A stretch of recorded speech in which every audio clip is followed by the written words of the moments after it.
सबसे पहले स्टार्ट करते हैं कि तंत्र है क्या, आप थोड़ा इसके बारे में। तंत्र को समझना है तो सबसे पहले इसकी क्लासिफिकेशन समझनी पड़ेगी। आजकल तो बड़ी फेमस भी चल रहा है, रील वील पे भी हर जगह पे कि महाराज जी मेरी इनसे शादी करा दो, या वो लड़की मान नहीं रही है उसको वश कर दो, वशीकरण कर दो, ऐसे ये सब चीज़ें आपके पास आती है। अगर तंत्र से सब चीज़ें पॉसिबल है तो कोई देश का प्रधानमंत्री ना बन जाए तो ये क्या मतलब, अगर कैसे किस तरीके से कर सकता है?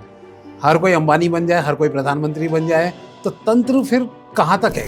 अच्छा, ये कर्ण पिशाचनी वगैरह नाम बड़ा सुनते हैं, ये क्या होता है कर्ण पिशाचनी? तो उन्होंने बताया कि उन्होंने गूगल से देख के, जिस टाइम पे वो ज़्यादा मतलब एस्ट्रोलॉजी की फील्ड में बस इंटरेस्ट कर रहे थे, तो उन्होंने गूगल देख के जो है स्टार्ट किया कुछ ना कुछ मंत्र पढ़ना कि भाई तंत्र करना, जो भी करना कि रात में जो है आत्माएं या भूत वगैरह इस तरीके से प्रकट हो जाए। तो उन्होंने जैसे ही करने लगे तो उनको सच में ही कोई चीज़ें की फीलिंग आने लग गई। अगर गुरु संत है और उन सबसे ऊपर उठ चुका है कि वो उसको अमृत और विष्ठा में फर्क नहीं नजर आ रहा है, उसको महल में और शमशान में फर्क नजर नहीं आता, और उसको अपमान और मान में फर्क नजर नहीं आता, ऐसे अगर विरला गुरु मिल जाए तो बात अलग है। तंत्र क्या है, तंत्र के प्रकार क्या है, और तंत्र से क्या डरना चाहिए, या तंत्र एक मिथ है या एक रियलिटी है, ये सब बातें आज हम बात करने वाले हैं तंत्राचार्य गणेश दुबे जी के साथ। जी हाँ, वो आज आए हैं आप ही के डिमांड पे एक बार से दोबारा से, तंत्राचार्य हैं, और आज हमें इसके ऊपर पूरी क्लैरिफिकेशन देने वाले हैं। तो अभी से वीडियो को लाइक कीजिए, कमेंट कीजिए, चैनल को सब्सक्राइब कर लीजिए और नोटिफिकेशन का बेल जो ऑन कर लीजिए, ताकि द विकास पॉडकास्ट शो के एपिसोड्स, इंटरेस्टिंग एपिसोड्स आपसे मिस ना हो जाए। चलिए स्टार्ट करते हैं आज का एपिसोड।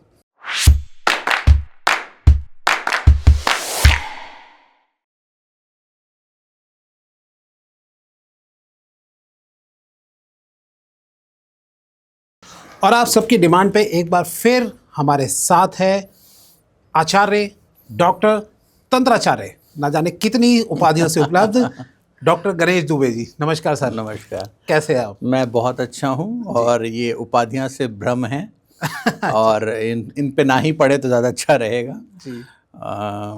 मैं यही कहता हूँ कि इंसान का व्यक्तित्व ठीक होना चाहिए, और ये उपाधियां तो बहुत पीछे छूट जाती हैं। ये उपाधियां, ये होता है कि आपने जो पढ़ाई करी है वो लिख लीजिए, बस, इससे ज़्यादा कुछ नहीं है। तो इन उपाधियों से दूर रहें, क्योंकि हमारे यहाँ सनातन धर्म में कहते हैं कनक, कामनी और प्रतिष्ठा। अगर आप साधक हैं, आप योगिक हैं, आप तांत्रिक हैं, या आप अकल्ट साइंस से जुड़े हैं, तो आपको 3 चीज़ों से बचना चाहिए: कनक, कामनी एंड प्रतिष्ठा। कनक यानी एक्सेसिव मनी कमाना, मतलब आपको जितनी ज़रूरत है उससे ज़्यादा भी कमाने में आप लगे हुए हैं एक्सेस में, उससे बचना चाहिए। कामनी, अट्रैक्शन टुवर्ड्स अपोजिट सेक्स, ये बहुत ख़तरनाक चीज़ है, और बहुत सारे लोग कनक और कामनी से तो बच जाते हैं, लेकिन फंसते प्रतिष्ठा में, रिकॉग्निशन। आप एक फंक्शन में गए, एक जगह गए, 10 लोगों ने आपके पैर छुए, आपका जो सीना है वो 46 से 56 इंच का हो गया। आप दूसरे फंक्शन में गए, आपको किसी ने रिकॉग्नाइज नहीं किया, आप डिप्रेशन में आ गया। बिल्कुल। तो मैं यही कहता हूँ, इन उपाधियों के से बचें, और कनक, कामनी और प्रतिष्ठा से बचकर और अपने आप को संभाल कर अगर आप जनमानस की सेवा कर सकते हैं, आप जो भी कर सकते हैं आप करिए, बहुत अच्छा रहेगा। लेकिन लोग इन्हीं तीनों में फंसे हुए हैं बुरी तरीके। नहीं, लोगों के पास जितना पैसा आ जाए कहते हैं नहीं और पैसा चाहिए। नहीं चाहिए, बट कितना चाहिए? हाँ, एक लिमिट होती है, एक लिमिट होती है किसी चीज़। नहीं तो इंसान कुछ गलत ही राह पे चला जाता है। ठीक है, बाकी आपको ऊपर माँ लक्ष्मी की कृपा है, सौभाग्य है, ईश्वर की देन है, तो आप खूब कमाइए, किसी ने मना नहीं किया। लग्जरी लाइफ जिए, ये नहीं कहता दीनहीन दुखियारी बनिए, आप बिल्कुल मत बनिए। आप अच्छी ज़िंदगी जिए, अच्छे कपड़े पहनिए, अच्छा खाइए, लेकिन एक लिमिट के बाद वापस समाज को देना भी जरूरी है। जी। पिछला आपका एपिसोड जो था वो दिवाली के ऊपर था जी, और लोगों ने बहुत पसंद किया, और दिवाली में आपने तंत्र के बारे में जो बताया, तो आज लोगों का जो इंटरेस्ट जागा हुआ है वो तंत्र के ऊपर ही है। तो हमारा ये एपिसोड जो है तंत्र है, और आपका भी फेवरेट टॉपिक है सब्जेक्ट तंत्र। तंत्र, क्योंकि तंत्र को जानना बहुत जरूरी है। जी। सबसे पहले स्टार्ट करते हैं कि तंत्र है क्या, आप थोड़ा इसके बारे में। तंत्र को समझना है तो सबसे पहले इसकी क्लासिफिकेशन समझनी पड़ेगी। तंत्र, तन और त्र। तन यानी बॉडी, त्र माने expansion. Expansion of the body is known as tantra. अब एक्सपेंशन ऑफ द बॉडी का ये मतलब नहीं कि आप हनुमान जी की तरह बड़े और छोटे हो जाएंगे। एक्सपेंशन ऑफ द बॉडी का मतलब है कि आप अपनी ऑरा, अपनी एनर्जी, अपने थॉट, अपने मैनिफेस्टेशंस, अपने ड्रीम्स को फुलफिल करने की जो शक्ति और पावर है, उसको आप बढ़ा और घटा सकते हैं। ठीक है। अब आप अपने थॉट्स को मैनिफेस्ट कर सकते हैं, जो इम्पॉसिबल है उसको पॉसिबल कर सकते हैं, जो प्राप्त है उसकी रक्षा कर सकते हैं, जो अप्राप्त है उसकी प्राप्ति कर सकते हैं। यही तंत्र है। अच्छा, बस इतना समझना है। ये कोई बहुत बड़ा रॉकेट साइंस या मैकेनिकल इंजीनियरिंग का सब्जेक्ट नहीं है, या रोबोटिक्स नहीं है, या आर्टिफिशियल इंटेलिजेंस नहीं है, जिसके लिए आपको बहुत मेहनत करने की ज़रूरत है। सिंपल सा फिनोमेना है कि आप अपनी ऑरा, अपनी एनर्जी, अपनी शक्ति, अपने सामर्थ्य को इतना बड़ा कर लें कि आप जो चाहें वो आप कर सकते हैं। बस ये तंत्र है। ये तंत्र है। तो तंत्र कहने का ये मतलब है क्या तंत्र से सब चीजें पॉसिबल है? लगभग सब पॉसिबल है। अच्छा, थोड़ा बताइए इसके अब बारे में। तंत्र के 3 क्लासिफिकेशन है। सबसे पहले राजसिक, सात्विक और तामसिक। सात्विक जो है वो सतो गुण से भरा हुआ है, बहुत प्योर है, पवित्र है, और उस तंत्र को करने के लिए बिल्कुल अलग मेडिटेशन लेवल की चाहिए, या अपने ज्ञान लेवल की आवश्यकता होती है। दूसरा है राजसिक, जिसमें ध्यान के साथ साथ कुछ क्रियाएं भी हैं।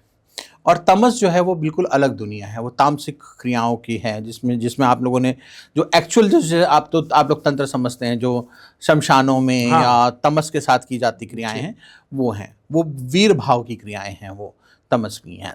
पर इन तीनों को समझने से पहले, इससे पहले आपको ये समझना पड़ेगा ये पंचमकार होते क्या हैं, क्योंकि तंत्र में पंचमकार ही चलते हैं जिसे लोग सत्य समझते हैं। पहला मदिरा, दूसरा मांस, तीसरा मत्स्य, चौथा मुद्रा और पांचवा मैथुन। ओके। अब ये 5 क्रियाओं का अगर शाब्दिक शब्द लें तो मदिरा यानी मद का मतलब हो गया नशा। ओके। मांस कच्चा मांस हो गया, मत्स्य यानी मछली। मुद्रा मतलब उसको किसी भी तरह की मुद्रा ले सकते हैं आप, कामसूत्र की मुद्रा ले सकते हैं, प्राणायाम की मुद्रा ले सकते हैं, योग की मुद्रा ले सकते हैं, तांत्रिक मुद्रा ले सकती हैं। मैथुन यानी मिलन। ओके। अब लोगों ने क्या किया, जो वासना से युक्त लोग रहे 7वीं 8वीं शताब्दी के बाद, जब मुगलों का आगमन हुआ, तो लोगों ने क्या किया कि तंत्र को छुपाना शुरू कर दिया, और मुगलों ने भी तंत्र का हनन शुरू कर दिया। उसकी वजह से क्या हुआ, तंत्र विलुप्त होने लगा। अच्छा, जो लोग जानकार थे उन्होंने उसको छुपा लिया, गुप्त कर दिया। जो लोग जानकार नहीं थे, थोड़ा बहुत जैसे मदारी वाले होते हैं ना, उन्होंने अलग अलग खेल दिखाने शुरू कर दिए, लोगों को डराना शुरू कर दिया।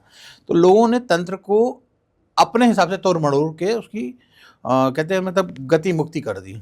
ओके। और पंचमकार को वासना में ले लिया, जबकि वासना से इसका कोई लेना देना नहीं है। अब जैसे सात्विक तंत्र में मद का मतलब है ईश्वर की प्राप्ति के लिए नशे में रहना। ओके। मांस यानी अपने शरीर को गलाना। मत्स्य यानी उसको प्राप्त करने के लिए मछली की तरह तड़पना। मुद्रा यानी साष्टांग करना। मैथुन मतलब आत्मा और परमात्मा का मिलन। अब यहाँ वासना कहाँ है? राइट। ऐसे राजसिक में है, ऐसे तामसिक में है। अब तामसिक में इनके शाब्दिक अर्थों का मतलब है, बट सब कुछ वही तो है नहीं ना। अब लोगों ने सात्विक तंत्र समझा नहीं, राजसिक तंत्र समझा नहीं, तामसिक तंत्र जो दिखाया वो दिखा।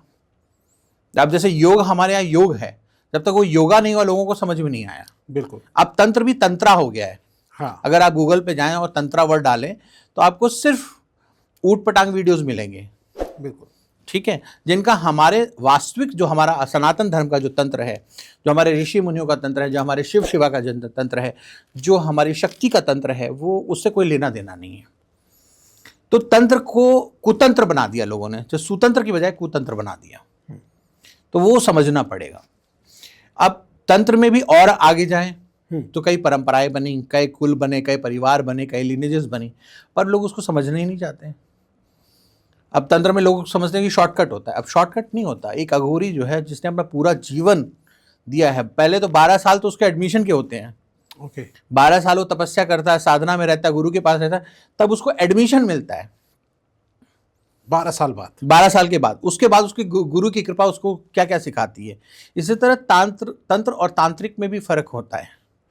अब लोगों ने छोटे मोटे उपायों को सीखकर, किताबें पढ़कर अपने आप को तांत्रिक बताने लगे, पर वो एक लीनेजेस, एक परंपरा है। आपके कुल गुरु होते हैं, आपके गुरु होते हैं, परात्पर गुरु होते हैं, परंपरा गुरु होते हैं।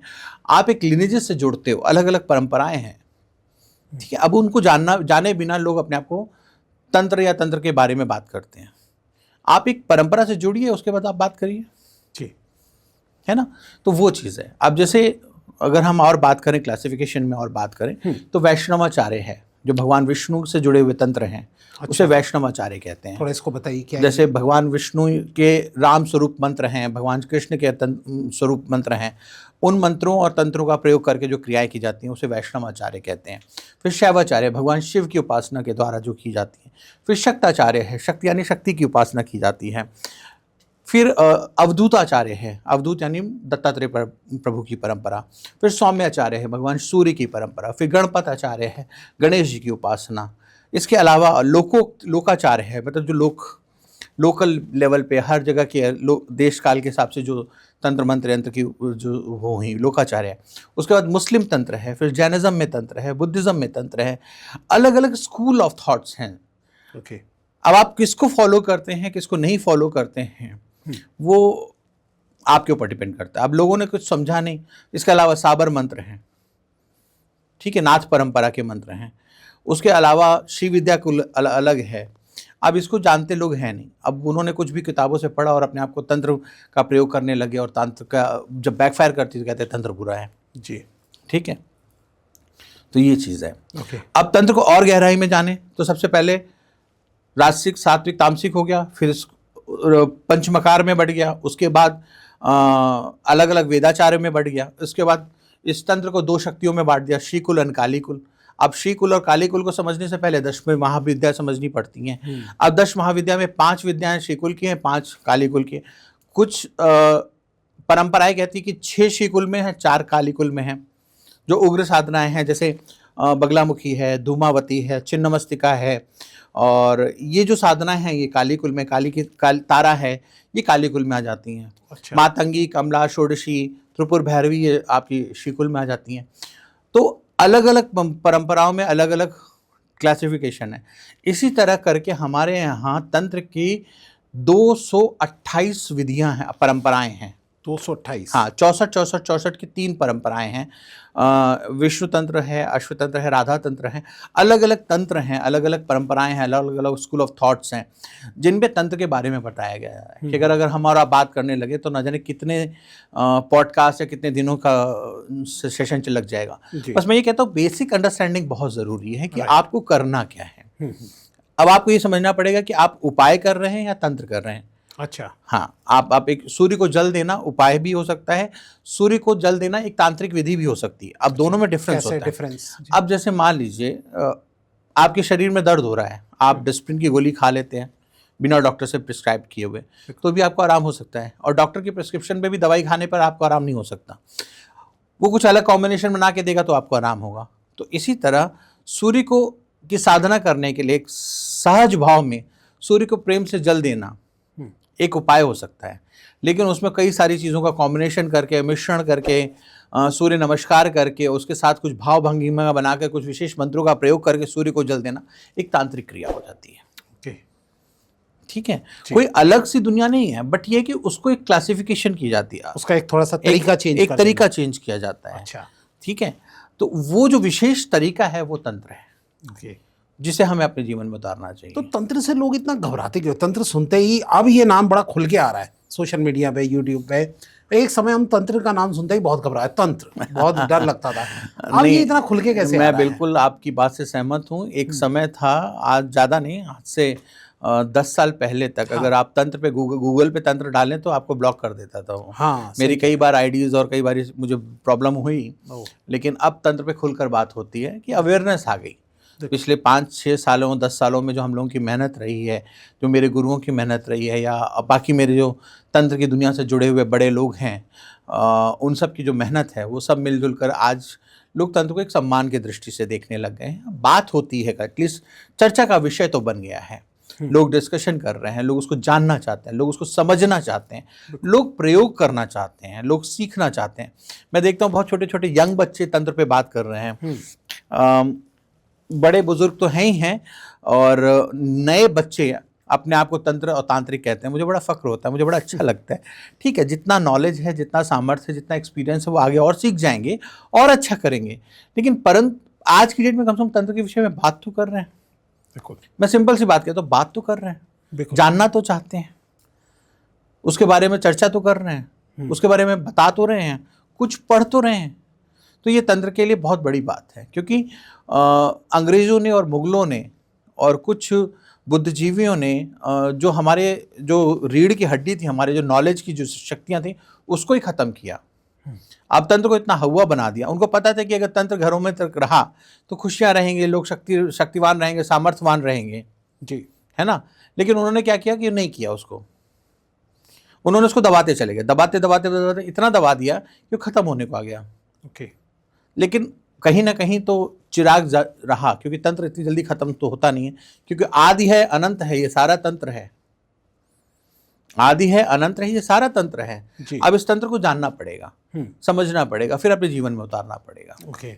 ये जो हम देखते हैं गुड़िया वगैरह होती है, उसके अंदर वो सुइयां चुबा रखी है, वुडू वगैरह, ये चीजें क्या ये सब तंत्र है? ये वेस्टर्न तंत्र है, ये अच्छा, हमारा तंत्र का ही पार्ट है। हाँ, तंत्र का ही पार्ट है। ये हमारा सनातनी धर्म में गुड़िया और डॉल नहीं बनाते हैं, हमारे पुतले बनाया करते थे, हुआ करता था, बट ये वेस्टर्न तंत्र है। ये जो आजकल आप देख रहे हैं ना यूट्यूब पे और वीडियोस में, बहुत सारे गुड्डे बना के उसमें सुइयां चुभी हुई हैं और नींबू और बहुत सारी चीज़ें रखी हुई हैं, ये हमारा वेस्टर्न तंत्र है।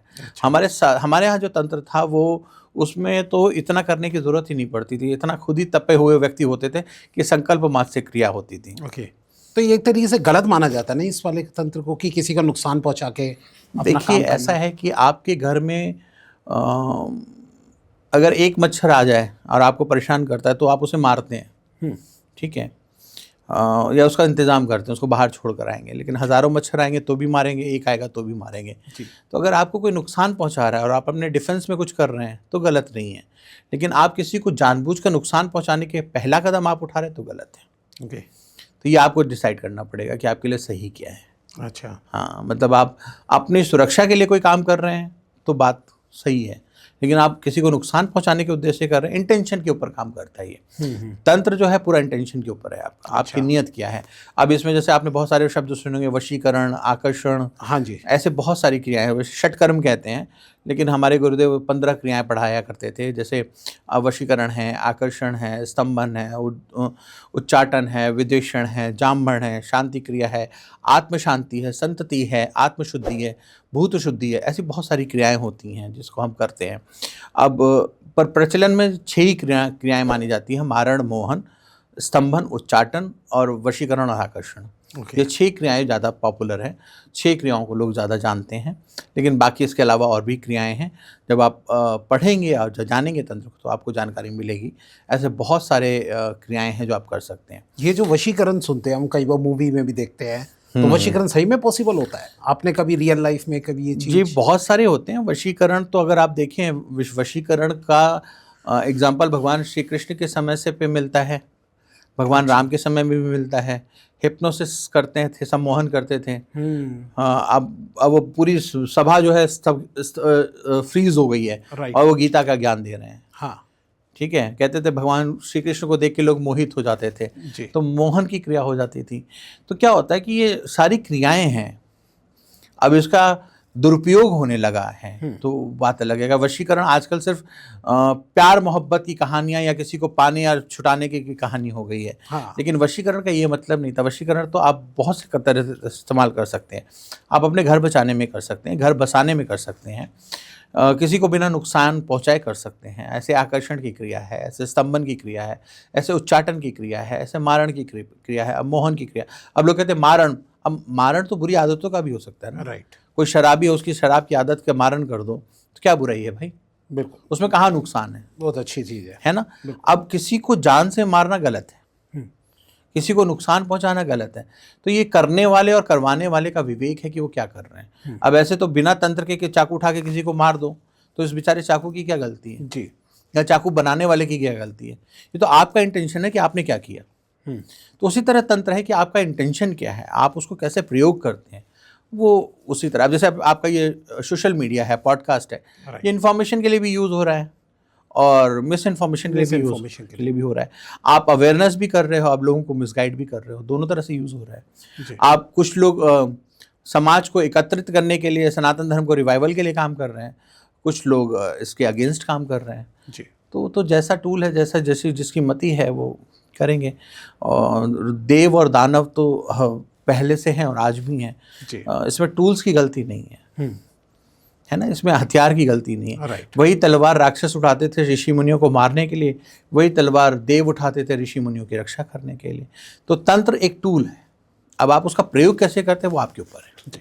आपके पास कुछ ऐसे लोग आते हैं, आजकल तो बड़ी फेमस भी चल रहा है, रील वील पे भी हर जगह पे, कि महाराज जी मेरी इनसे शादी करा दो, या वो लड़की मान नहीं रही है उसको वश कर दो, वशीकरण कर दो, ऐसे ये सब चीजें आपके पास आती है? बहुत आती हैं, पर हम लोग इसको इनकरेज नहीं करते हैं। राइट।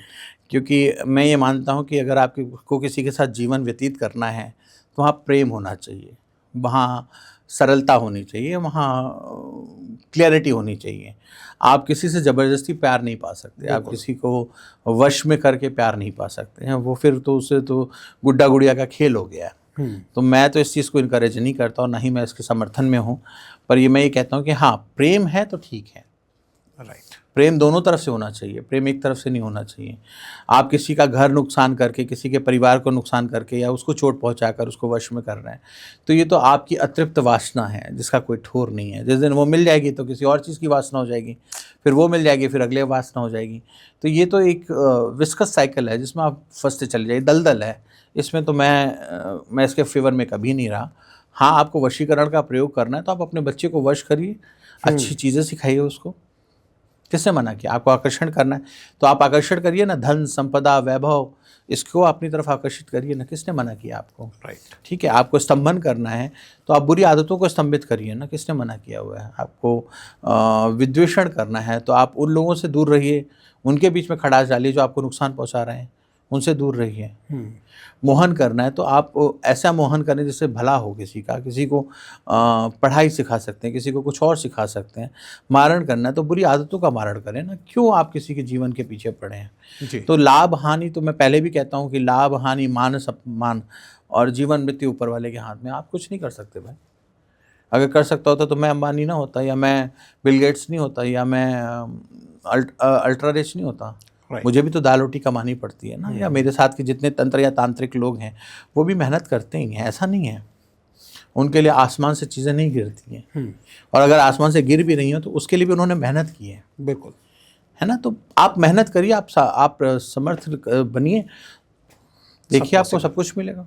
अच्छा, ये तंत्र मंत्र यंत्र एक तीनों जो है एक दूसरे से कैसे अलग है और कैसे एक दूसरे से रिलेटेड है? थोड़ा इसके बारे में बहुत बढ़िया सवाल, बहुत बढ़िया। देखिए, मंत्र जो है मन का तारण है, मन को वश में करना, मन को कंट्रोल करना। जिसके अब मान लीजिए राम राम राम राम कहने से आपका मन भटकना बंद हो जाए तो वो आपके लिए मंत्र है। कृष्ण कृष्ण कृष्ण कहने से या राधे राधे कहने से आपका मन डाइवर्ट नहीं हो रहा, एक जगह स्थिर हो गया, एकाग्र हो गया, वो मंत्र है। जब उसी मंत्र को आप ज्योमेट्रिकली किसी पेपर पे या किसी चांदी के या तांबे के या उस पे आप उसको ड्रॉ कर देते हैं, वो यंत्र बन जाता है। जो ज्योमेट्रिकल आपने त्रिभुज, राउंड, सर्कल ऐसे का कॉम्बिनेशन बनाकर कुछ मंत्रों को उस पर लिख कर जो बना दिया, वो यंत्र हो गया। अब उस यंत्र की, इस मंत्र के द्वारा उपासना करना और विधि के द्वारा उपासना करना तंत्र कहलाता है। तो ये तीनों अलग अलग हैं लेकिन तीनों एक दूसरे से जुड़े हुए हैं। इसमें रत्न और रुद्राक्ष भी आ जाते हैं। तंत्र की क्रियाओं में कुछ रत्न और रुद्राक्षों का भी प्रयोग होता है, जैसे मैंने पहना हुआ है जी। तो ऐसे रुद्राक्ष पहनना या रत्न पहनना, ये रत्न और रुद्राक्ष भी मिलाकर ये पूरी जो फर्टिनिटी है, जो सब कुछ मिलाकर जो बनता है, वो अपने आप में तंत्र है। तंत्र अलग से नहीं है, तंत्र इन्हीं के बीच से, इन्हीं का एक पार्ट है। ओके, जो इनसे मिलके बना है। जी जी, बिल्कुल बिल्कुल बिल्कुल जी। तो इसमें एक्सपेंडिंग रूप हम कह सकते हैं, जो बड़ा रूप है वो तंत्र है। जी जी, बड़ा, उसको प्रैक्टिकली यूज करना तंत्र है। जैसे पंखा है, इलेक्ट्रिसिटी है, लेकिन उस स्विच को ऑन करना तंत्र है। ओके। स्विच का जो फ्लो है, जो इलेक्ट्रिसिटी का फ्लो है, पंखे तक पहुंचे और पंखा अपने फंक्शन को काम करे, वो तंत्र है। तो मंत्र है, यंत्र है, लेकिन जो उन दोनों को एक साथ प्रयोगात्मक ला रहा है जिससे रिजल्ट मिलेगा, वो तंत्र है। अच्छा, मैं कभी कभी मेरे दिमाग में ये बात आती कि अगर तंत्र से सब चीज़ें पॉसिबल है तो कोई देश का प्रधानमंत्री ना बन जाए, तो ये क्या मतलब, अगर कैसे किस तरीके से कर सकता है? हर कोई अंबानी बन जाए, हर कोई प्रधानमंत्री बन जाए, तो तंत्र फिर कहाँ तक है, कहाँ उसकी लिमिट है? देखिए, तंत्र की कोई लिमिट नहीं है, लेकिन तंत्र का प्रयोग करने वाले साधक की लिमिट है। ओके। अब हर व्यक्ति जो राजनीति में है वो प्रधानमंत्री नहीं बनता ना। हर व्यक्ति जो क्रिकेट खेलता है वो सचिन तेंदुलकर नहीं बनता। उसके लिए साधना करनी पड़ती है, उसके लिए तपना पड़ता है। हर व्यक्ति धोनी नहीं बनता, हर व्यक्ति अमिताभ बच्चन नहीं बनता। तो चाहे वो कोई भी फील्ड हो, अगर कोई ऊंचाई पर बैठा है, टॉप पर बैठा है, तो उसने उतनी मेहनत की है। तो ऊंचाई पर, टॉप पर तो एक ही व्यक्ति बैठ सकता है। तो तंत्र मंत्र यंत्र की दुनिया में भी कोई ना कोई व्यक्ति जो टॉप पर होगा, उसके नीचे फिर 2 लोग होंगे, फिर नीचे 3 लोग होंगे, फिर 5 होंगे, फिर 10 होंगे, ऐसी हायरार्की बनती है। तो ये कह देना कि तंत्र में कोई ऊपर है कोई नीचे है, ऐसा नहीं है। और तंत्र में हर व्यक्ति प्रधानमंत्री नहीं बन सकता। आपकी साधना और तपस्या, अगर आपकी साधना और तपस्या तो बन भी सकते हो, किसने मना किया है? राइट, मतलब कि अगर पूरे दिल से और अपनी मेहनत करते हुए, बिल्कुल बिल्कुल, तंत्र का यूज करते अगर हुए। देखा जाए तो पुराणों में या जो हमारे शास्त्रों में तंत्र का प्रयोग रहा है, या पुराने समय में जो तंत्र का प्रयोग था वो राजा महाराजाओं के लिए ही होता था। आम पब्लिक में तो ये अब आया है। अच्छा, पहले दूसरे देश की सेना को समाप्त करना या दूसरे देश पर विजय पाना या शत्रु पर विजय पाने के लिए ही तंत्र का प्रयोग होता था। ये घरों की समस्याओं का समाधान तो ये अब आया है, पिछले कुछ सालों से मैं देख रहा हूँ। वरना तंत्र तो एक राज्य से दूसरे राज्य पर विजय पाने का ही टूल था। ओके। हाँ, ये कभी भी जनमानस के लिए नहीं था। ये लग्जरी, मतलब कहते हैं ना, हाई एंड सोसाइटी में तंत्र का प्रयोग होता था। समझ गया। हाँ। अच्छा, आपने अभी कुछ बात करी थी कि 10 महाविद्या के बारे में। वो 10 महाविद्या क्या है तंत्र से रिलेटेड, थोड़ा सा उसके बारे में बताइए। देखिए, 10 महाविद्या 10 शक्तियाँ हैं, इनके 10 नाम हैं और 10 महाविद्या भी के प्रयोग होते हैं जी। अब लोग बहुत सारे लोग मुझे पास आते हैं कि हमने काली सिद्ध कर लिया है, हमने तारा सिद्ध कर लिया है, ये बगलामुखी सिद्ध साधक हैं। देखो, कोई सिद्ध नहीं कर सकता, और सिद्ध का मतलब क्या होता है वो समझना पड़ेगा। जी। आपने उस शक्ति की उपासना करी, उस शक्ति की जो देवी आराध्य है वो आप पर प्रसन्न हो गई हैं। पर सिद्ध होने का यह मतलब नहीं कि वो आपके पीछे पीछे चल रही हैं, ओके, आपके साथ घूम रही हैं, आपके कहने पर आपका काम कर रही नहीं, वो आप पर प्रसन्न है, उनकी कृपा है। मतलब आप सोचिए कितनी इलॉजिकल बात करते हैं। माँ काली के प्रताप से, मतलब माँ काली के महामाया रूप से इस पूरे संसार की उत्पत्ति हुई है, और आप कह रहे हैं कि आपने उनको अपने वश में कर रखा है। Not possible.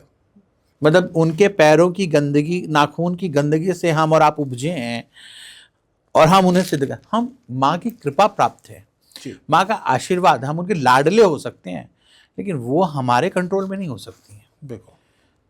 और अगर होती होंगी तो मैंने वो साधक देखे नहीं है।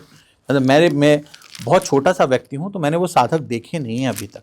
हाँ, मैंने ये ऐसे साधक जरूर देखे जिन पर कृपा थी, जिनके आवाहन पर माँ आती थी और हाथ से भोग लेती थी, ऐसे साधक देखे हैं। अच्छा। लेकिन उनके कहने पर माँ कोई काम करे, ऐसा नहीं देखा मैंने।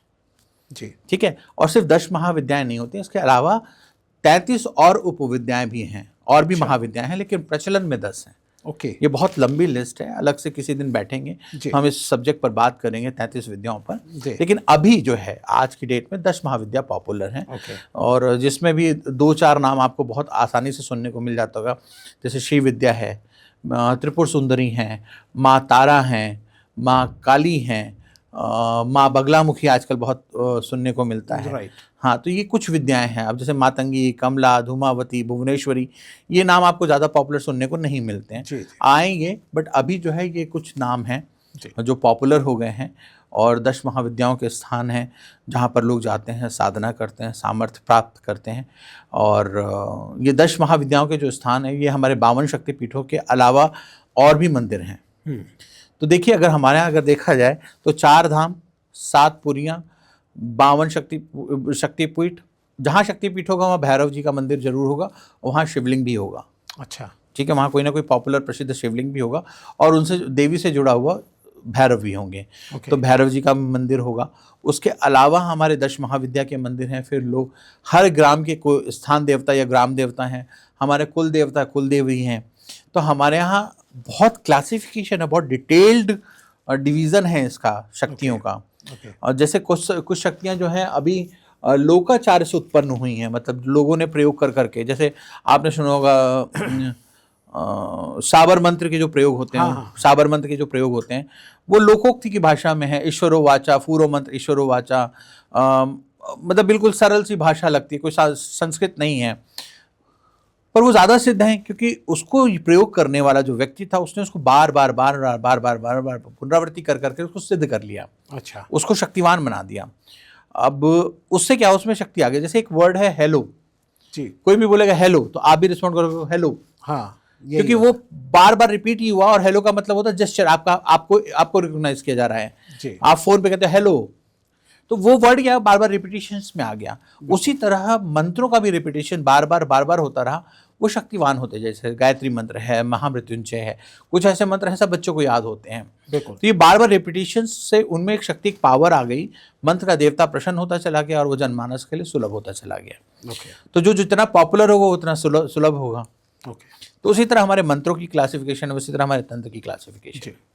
अच्छा, कर्ण पिशाचनी वगैरह नाम बड़ा सुनते हैं, ये क्या होता है कर्ण पिशाचनी? ये जैसे मैंने आपको कहा लोकाचार की शक्तियां हैं, वैसे ही ये शक्तियां हैं कर्ण पिशाचनी। तो पॉजिटिव होती है, नेगेटिव कैसी है ये? पिशाचनी वर्ड नेगेटिव है। देखिए हर चीज़ की एक कॉस्ट, एक प्राइस होती है, आप क्या ले रहे हैं उसके ऊपर डिपेंड करता है। तो कर्ण पिशाचनी एक ऐसी शक्ति है जो आपको भूत भविष्य वर्तमान का ज्ञान देती है। अब पर उसके बदले में वो आपसे कुछ मांगेगी। कहते हैं रक्त की पिशाचनी होती हैं, वो रक्त मांगती हैं। अब इसी तरह भूत भविष्य वर्तमान के लिए माँ पंचांगुली हैं, वो एक सात्विक क्रिया है, तो उसमें आपको नुकसान नहीं होता, लेकिन कर्ण पिशाचनी में आपको नुकसान होता है। तो आप क्या चूज़ करना चाहते हैं और कितना जल्दी रिजल्ट चाहिए उसके ऊपर आपके ऊपर डिपेंड करता है। तो जितनी भी शक्तियां हैं इनके पॉजिटिव और नेगेटिव दोनों रिजल्ट हैं। गुरु से पूछकर ही क्रिया करनी चाहिए, गूगल से नहीं करनी चाहिए जी। आप गूगल से या किताबों से मंत्र लेकर नहीं पढ़ सकते हैं। एक बहुत पॉपुलर स्टोरी सुनने को मिलती है, किसी अच्छे तंत्र के ज्ञाता से ही सुनी थी। एक बार क्या हुआ कि कुछ तांत्रिक आपस में बात कर रहे थे कि उनकी स्पाउस यानी उनकी पत्नियों की मृत्यु हो गई अचानक। और कोई इंद्राक्षी स्तोत्र हुआ करता था, उसकी वजह से लोग कहते थे कि हो गई है। अब जिसने लिखा था या जिसने उसको पब्लिश कराया था, लोग उसके पास गए, उसको क्या भला बुरा कहने लग गए। तो उन्होंने कहा आप मुझे दिखाइए तो सही क्या पढ़ रहे हैं आप लोग। तो वहाँ पे एक शब्द था भैरवी भक्षति भार्या। अच्छा, जबकि वो स्पेलिंग मिस्टेक था। वहाँ भक्षत की जगह रक्षत ही होना चाहिए था। और वो क्या कह रहे थे कि हे भैरवी मेरी भार्या, मतलब मेरे स्पाउस को तुम खा जाओ। अच्छा, हाँ, जबकि वो होना चाहिए था कि भैरवी मेरे स्पाउस की रक्षा करो। तो अब आप क्या पढ़ रहे हैं उसके ऊपर डिपेंड करता है। अब र की जगह भ पढ़ रहे हैं तो उसमें इंद्राक्षी स्तोत्र की या भक्षा हो गया। इसीलिए कहते हैं कि तंत्र बिना गुरु के नहीं करना चाहिए। अगर गुरु होता तो ये गलती नहीं होती ना। बिल्कुल। तो हम लोग आज भी मजाक करते हैं कि भाई इंद्राक्षी स्तोत्र उल्टा पढ़ लो तो फायदा मिल जाएगा अगर किसी को मुक्ति चाहिए, लेकिन उसको जानना पड़ेगा। भैरवी रक्षति भार्या पढ़ना या भैरवी भक्षति भार्या पढ़ना।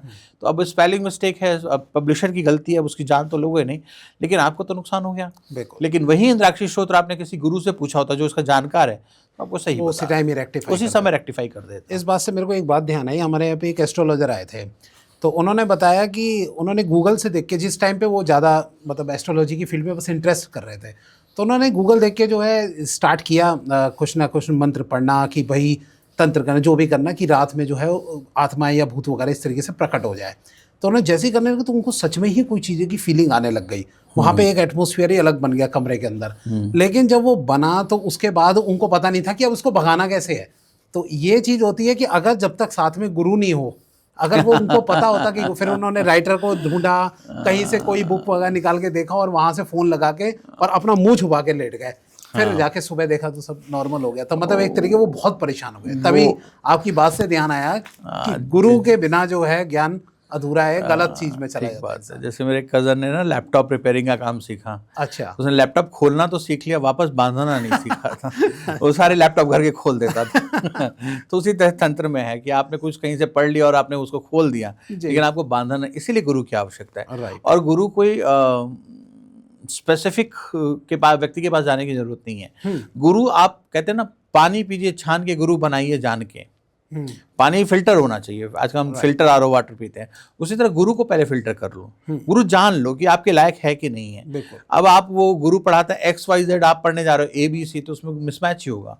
आप पहले गुरु की डिटेलिंग कर लीजिए और पढ़ना है मैथ और आप इंग्लिश का गुरु। आजकल के गुरुओं को भी शिष्य बनाने से पहले डिटेलिंग करनी चाहिए। अच्छा, हम लोगों ने भी बहुत हाथ जलाए हैं। तो सही गुरु और सही शिष्य का कॉम्बिनेशन होगा तो रिजल्ट ठीक आएगा। तो आप गुरु सोच समझ के बनाइए। आप देखिए कि उसकी कुल क्या है, उसका परंपरा क्या है, उसका ज्ञान क्या है, वो कितना सामर्थ्यवान है। अब एक व्यक्ति है जो खुद ही भूखा नंगा है, जिसके घर में खाने की दिक्कत है। अब आप उससे कहें कि नहीं मुझे आप पैसा और खाना बनाने की तकनीक सिखाइए, कैसे सिखाएगा वो आपको? राइट। और जो सिखाएगा वो आपकी किस काम की होगी? बिल्कुल, जो अपने पे ही नहीं अप्लाई कर पाया तो अपने पे अप्लाई नहीं कर। हाँ, अगर गुरु संत है और उन सबसे ऊपर उठ चुका है कि वो उसको अमृत और विष्ठा में फ़र्क नहीं नज़र आ रहा है, उसको महल में और शमशान में फ़र्क नज़र नहीं आता, और उसको अपमान और मान में फ़र्क नज़र नहीं आता। ऐसे अगर विरला गुरु मिल जाए तो बात अलग है। राइट। वो विरला है, वो मतलब वो हमारे भाग्य है, पूर्वजों का आशीर्वाद है जो मिल जाए हमें, वरना आजकल ये विरले हैं। ऐसा नहीं कि ख़त्म है जी। ऐसा बिल्कुल नहीं है। कहते हैं ना, गऊ गंगा और गोवर्धन जब तक है उस तब तक प्रकृति है। उसी तरह जब तक गुरु हैं, जो समर्थ गुरु हैं, सामर्थ्यवान गुरु हैं, वो लोग जब तक हैं तब तक इस सृष्टि को कुछ नहीं हो सकता। आप अपने आप को किस तरीके का गुरु मानते हैं? मैं गुरु नहीं हूँ, मैं एक मित्र हूँ, आपका एक दोस्त हूँ, और मैं आपके बीच में से ही हूँ। और मैं हमेशा अपने आप को लोग मुझसे कहा करते थे कि आप स्पिरिचुअल फ्रेंड क्यों लिखते हैं। मैं अपने आप को लोगों का स्पिरिचुअल फ्रेंड मानता था। अच्छा। और आज भी मानता हूँ, परंतु क्या होता है कि देश काल समय स्थिति हो जाती है, परिस्थितियाँ होती हैं, तो कुछ नाम बदलने पड़ते हैं। परंतु मैं इन सबसे अलग हूँ। मैं ये मानता हूँ कि मैं एक आपका मित्र भी हूँ, मैं आपका छोटा भाई भी हूँ, मैं आपका दास भी हूँ, और मेरा जीवन तंत्र मंत्र यंत्र रत्न और रुद्राक्ष के लिए समर्पित है। तो मैं एक छोटा सा कार्यकर्ता हूँ, और मैं जिसके जीवन में जो कर सकूँ बहुत अच्छा है, और नहीं कर सकूँ तो उसके लिए मैं क्षमा प्रार्थी हूँ, क्योंकि सब कुछ करने का सामर्थ्य मुझ में नहीं है, कुछ डोर उसके हाथ है। बिल्कुल। तो कभी सफलता है, कभी असफलता है। तो इसलिए जिनका काम हो गया, जिनके जीवन में ट्रांसफॉर्मेशन हुआ, उनको साधुवाद है, जिनका नहीं हुआ उनसे क्षमा प्रार्थी हैं। तो मैं यही बात सबको कहता हूँ कि सरल हो जाओ। राइट। जो पेड़ ज़्यादा सीधा और तना रहता है वो जल्दी कटता है, जो आड़ा टेढ़ा होता है, जो झुकना जानता है हवाओं के साथ, वो टिकता है। बिल्कुल। और ये आप में दिख रहा है हमें। ये आपका बड़प्पन है। अच्छा, आपको एक वर्ल्ड रिकॉर्ड की जो है उपाधि मिली हुई है, ये कैसे मिली थी? मतलब इसके बारे में थोड़ा सा हम बताइए। वर्ल्ड बुक ऑफ रिकॉर्ड जो है, वर्ल्ड बुक हाँ, वर्ल्ड बुक ऑफ रिकॉर्ड जो है, ये लंदन बेस्ड ऑर्गेनाइजेशन है। और 2013-14 में मेरी उनसे बात हुई, और 2014 के एंड या 15 के आसपास मुझे ये अवार्ड मिला। और वर्ल्ड बुक ऑफ रिकॉर्ड के चेयरमैन खुद इंडिया आए थे, उन्होंने ही मुझे ये अवार्ड दिया और सम्मानित किया। उसके बाद ये रिकॉर्ड इंडिया में भी किसी ने शुरू किया, और उन्होंने, मतलब जिसे कहते हैं ना, भेड़ चाल की तरह उन्होंने फोटोकॉपी बांटी उसकी। और अच्छा। बट वो जो गरिमा थी, वो गरिमा वो नहीं है। पर जो हम लोगों को मिला शुरू में, जो लंदन से होता था, वो बहुत स्पेसिफिक होता था। वो मुझे मेरे पैरानॉर्मल हीलिंग के जो केसेस होते थे, उसकी रिकॉग्निशन को देखते हुए दिया था। तो चेयरमैन साहब खुद ही आकर इंडिया आकर देकर गए थे। वो हम उस समय 2 लोगों को ये अवार्ड से रिकॉग्नाइज किया गया था इंडिया में। उसके बाद ये अवार्ड काफ़ी पॉपुलर हुआ, बहुत सारे बड़े बड़े साधु संत महात्मा टीवी शो सेलिब्रिटीज़ को दिया गया। लेकिन इनिशियल लॉट में जो पहले 10 लोग थे या 5 लोग थे, उसमें मेरा सौभाग्य था और माता पिता का आशीर्वाद था जो मिला। बट मैंने ऐसा कोई बहुत बड़ा काम नहीं किया था, मैं तो सिर्फ अपना रूटीन काम करता था। उनकी नज़र में अच्छा था तो उन्होंने रिकॉग्नाइज किया। ओके। तो मतलब आपके इस काम के ऊपर ही पैरानॉर्मल, जी, पैरानॉर्मल के लिए ही मिला था। तो मतलब पैरानॉर्मल में आपका काफ़ी ज़्यादा इसके मतलब रुचि हो गई। कुछ हज़ार केसेस से, जहाँ कुछ मेडिकल साइंस के केसेस में जो कॉम्प्लिकेशंस होती थी, वहाँ पर हम लोगों ने थोड़ा मेडिकल साइंस के साथ जुड़कर कुछ प्रयोग किए और उनसे रिजल्ट मिला। कहते हैं ना, आपने हिंदी पिक्चर अगर देखी हो तो लास्ट में डॉक्टर कहता है कि अब दवा नहीं, दुआ काम करेगी। तो मैं ये कहता हूँ कि जब दुआ को ही काम करना है लास्ट में, तो दवा के साथ दुआ क्यों काम नहीं कर सकती, या दवा से पहले दुआ काम क्यों नहीं कर सकती? जब बाद में डॉक्टर यही कहता है, मेडिकल साइंस भी यही कहती है कि अब दवा नहीं, दुआ काम करेगी, ये हिंदी पिक्चरों में कहते हैं। तो मैं भी यही कहता हूँ कि दवा के साथ दुआ काम कर लो, या दवा से पहले दुआ का काम कर लो, है ना, तो रिजल्ट शायद बेटर हो जाए, आपको उस कॉम्प्लिकेशन से बचना पड़े। जैसे कोविड के टाइम पे भी हमने काफ़ी सारे केसेस ठीक किए, काफ़ी लोगों को ठीक किया, काफ़ी लोगों को हील किया, कुछ नहीं भी हुए। हम अपने घर के कुछ लोगों को हम खो बैठे। तो अब इसका ये मतलब नहीं कि काम नहीं हुआ, काम हुआ। अब उसमें जो करता है और जो कारक है, दोनों का ही भाग्य और समय ठीक था तो हो गया। तो ये है कि आप अपना काम करिए, अपना कर्म करिए, रिजल्ट उसके हाथ में है। चलिए, अब चलते चलते आपसे एक छोटा सा एक सवाल पूछ लेता हूँ। क्या तंत्र एक मिथ है या ये सच है? क्या है ये? थोड़ा सा इसके बारे में बताइए। देखिए, तंत्र मिथ नहीं है और ये तंत्र सत्य है। और जब तक आप इसको जानते नहीं हैं तब तक ये मिथ है। जैसे आपने परियों को देखा नहीं है तो परियां आपके लिए मिथ हैं। और आप परियों को जिस दिन देख लेंगे उस दिन सत्य हो जाएगा। अब इसी को जब फॉरेन में लोग एंजल कहते हैं, तो हम अपने घरों में अलग अलग तरह के एंजल्स ला के रखते हैं, लेकिन परियों की बात तो हम सालों से करते आ रहे हैं, अप्सराओं की बात हम सालों से करते आ रहे हैं। गंधर्व, यक्ष, यक्षिणियाँ, भूत, प्रेत, पिशाच, जिन, जिन्नात, ब्रह्म, राक्षस, ये हमारे योनियों में गिने जाते हैं। तो इनका होना यानी सत्य है। मतलब अगर व्यक्ति मरेगा तो भूत, प्रेत, पिशाच बनेगा। अब कितनी देर के लिए बनेगा, कितने पल के लिए बनेगा, ये उसके कर्म के ऊपर डिपेंड करता है। अब कर्म खराब है तो कई सालों तक वो भूत, प्रेत और पिशाच की योनियों में तड़पेगा। अगर कर्म अच्छे हैं तो फ्रैक्शन ऑफ सेकंड में निकल जाएगा। अब जैसे इसको अगर आप समझें कि आपकी सर्जरी होनी है, सर्जरी से पहले वो एनेस्थीसिया का इंजेक्शन देते हैं। सर्जरी छोटी है तो छोटा इंजेक्शन देंगे। अब आजकल आंखों की अगर सर्जरी होनी है तो आंखों में एनेस्थीसिया देते हैं। दांत की होती है तो दांत में एनेस्थीसिया देंगे, पूरी बॉडी को एनेस्थीसिया नहीं देंगे। तो जितनी बड़ी सर्जरी, जितना बड़ा प्रयोग, उतनी बड़ी आपको एनेस्थीसिया, उतना बड़ा आपको घटनाक्रम से गुजरना पड़ेगा। अगर नहीं है तो नहीं है। अगर आपके कर्म अच्छे हैं तो आप इन योनियों को देखते हुए निकल जाएंगे। अगर कर्म अच्छे नहीं तो इन्हीं योनियों में लाखों साल भटक कर जाएंगे। तो ये आपके कर्म है, और ईश्वर ने जो ये शरीर दिया है ये इसके विजडम के साथ दिया है कि आप इसके लिए सही और गलत क्या आप खुद डिसाइड कर सकें। राइट। तो मैं यही कहूँगा, जो भी करें बुद्धि और विवेक से करें, वैराग्य के साथ करें, किसी पर अंधा विश्वास ना करें, चाहे वो कोई भी व्यक्ति हो, चाहे मैं ही क्यों ना हूँ। प्रैक्टिकली समझिए, जानिए, समझ में आए तो बात मानिए, नहीं तो मत मानिए। बहुत अच्छी बात कही आपने। और आज का एपिसोड आई थिंक सबको बहुत ही नॉलेजेबल लगा होगा। तंत्र के लिए जो कुछ लोगों को नेगेटिव बातें होती होगी वो भी आज थोड़ा सा पर्दा उठा होगा। बिल्कुल। मेरा बस यही प्रयास है कि लोगों के जीवन में परिवर्तन आए, लोग सुखपूर्वक रहें, एक दूसरे की तारीफ करें, प्रेम से रहें और शांति और सौहार्द के साथ रहें। सबका मंगल हो, सबका कल्याण हो, यही मेरी ईश्वर से प्रार्थना है। जय श्री कृष्ण। राधे राधे। हरिओम। अगर आपको आज का एपिसोड अच्छा लगा हो तो अभी से ही लाइक, कमेंट, शेयर, सब्सक्राइब जरूर कर लीजिए चैनल को। और हाँ, द विकास पॉडकास्ट शो के एपिसोड्स मिस ना हो तो नोटिफिकेशन का बेल जरूर ऑन कर लीजिएगा। बहुत बहुत धन्यवाद। जय श्री कृष्ण। जय श्री कृष्ण।